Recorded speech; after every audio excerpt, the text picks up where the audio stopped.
Masyarakat akhir-akhir ini banyak kebingungan dengan apa yang terjadi dalam berita nasional tentang perkembangan ekonomi di Indonesia. Ada apa kok baru 6 bulan pemerintahan baru menampakkan jalannya, isinya berita negatif semua di mana-mana dalam masalah ekonomi. Seperti daya beli masyarakat menurun karena jumlah kelas menengah turun 9 juta orang dalam 5 tahun terakhir. Mega korupsi yang merajalela membuat investor besar takut berinvestasi. Kemudian turunnya harga-harga komoditi dunia akibat low demand atau permintaan yang rendah. Kemudian ketika Pak Presiden mengatakan akan membuat penjara di pulau terpencil untuk para koruptor, yang mungkin dipertanyakan adalah koruptornya yang mana ya Pak, atau siapa ya Pak? Bukannya koruptor itu pastinya adalah pejabat yang bisa jadi anak buah atau pasukannya sendiri, atau yang 10 tahun terakhir menjabat kemarin yang juga konco-konco. Namun kalau tebang pilih atau kejaksaan atau KPK di drop fulus oleh para terduga pejabat-pejabat tadi,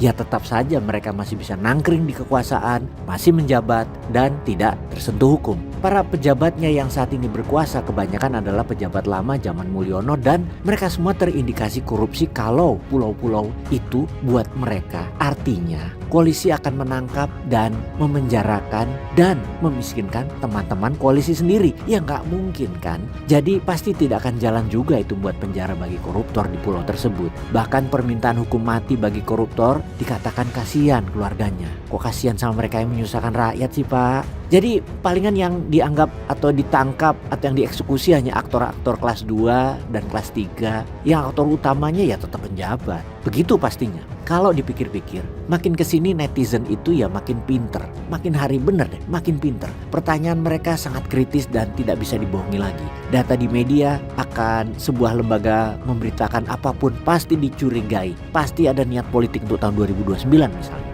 Pokoknya walau baru menjabat itu dunia politik memang aneh. Sudah memikirkan 2029 siapa yang main ya? 2034 bagaimana ya? Seakan-akan hidup ini adalah buat masa depan.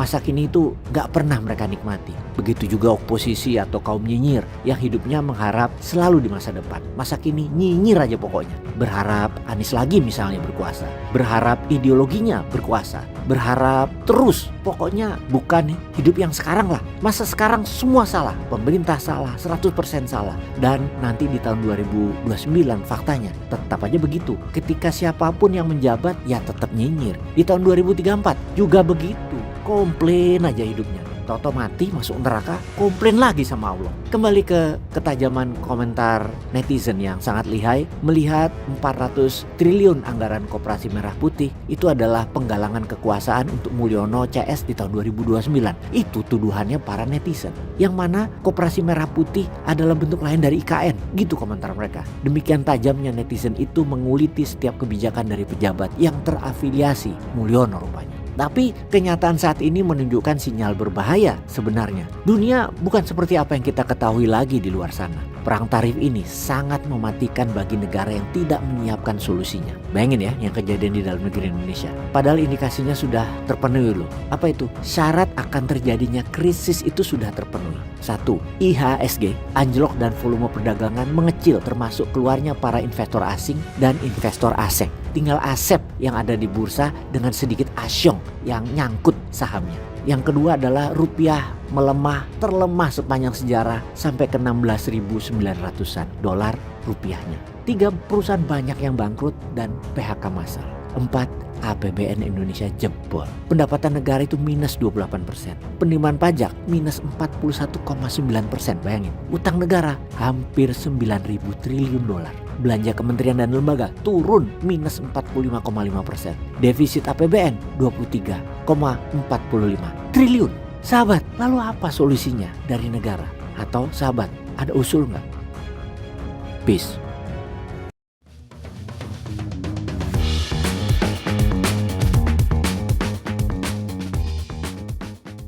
Bayangkan sebuah negara dengan 270 juta penduduk yang kehilangan 9 juta warga kelas menengahnya dalam 5 tahun terakhir. Mengejutkan bukan? Hari ini kita akan membahas bagaimana Indonesia berada di ambang krisis ekonomi yang serius. Angka itu memang mengkhawatirkan. Dan yang lebih mengejutkan lagi, ini terjadi bahkan sebelum kita melihat dampak penuh dari pelemahan ekonomi global. Nah, Coba lihat data terbarunya. Rupiah melemah ke level 16.900 per dolar ISS. Rekor terburuk sepanjang sejarah. Dan ini bukan masalah nilai tukar semata, tapi cerminan dari masalah yang lebih dalam. Well, dan yang bikin tambah parah, IHSG terus anjlok dengan volume perdagangan yang menyusut drastis. Para investor asing bahkan mulai kabur dari pasar modal kita.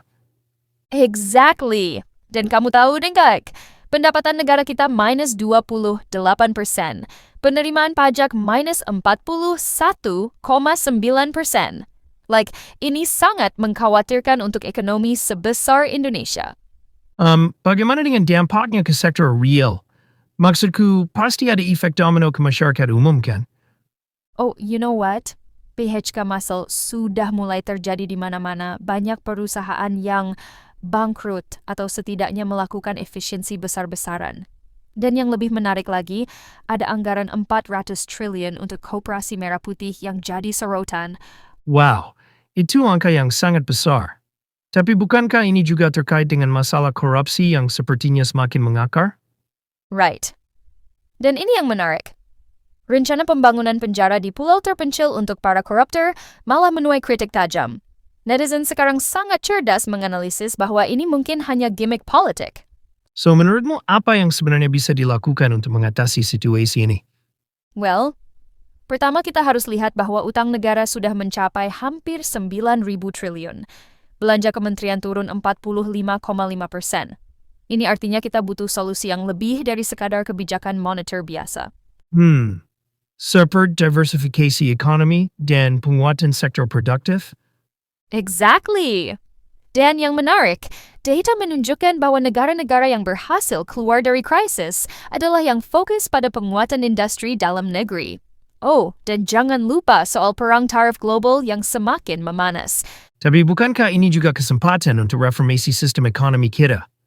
You're absolutely right. Kita perlu transformasi digital yang lebih agresif, penguatan UMKM, dan yang paling penting, pemberantasan korupsi yang benar-benar serius, bukan hanya sebatas wacana. Dan bagaimana dengan persiapan menghadapi resesi global yang diprediksi akan terjadi? Well, ini yang crucial. Kita perlu memperkuat cadangan devisa, stabilisasi nilai tukar, dan yang paling penting menciptakan lapangan kerja baru melalui investasi di sektor-sektor strategis. So, apa prediksimu untuk ekonomi Indonesia dalam 1 sampai 2 tahun ke depan? Honestly, kalau tidak ada perubahan drastis dalam kebijakan ekonomi dan pemberantasan korupsi, kita mungkin akan menghadapi situasi yang lebih menantang. Tapi hey, masih ada harapan kalau kita bisa melakukan reformasi yang tepat. Sepertinya kita perlu mengakhiri diskusi kita hari ini. Ada pesan terakhir? Ya, satu hal yang pasti, Indonesia punya potensi besar untuk bangkit. Tapi kita butuh aksi nyata, bukan hanya janji-janji politik. Dan yang terpenting, kita semua harus berperan aktif dalam pemulihan ekonomi ini.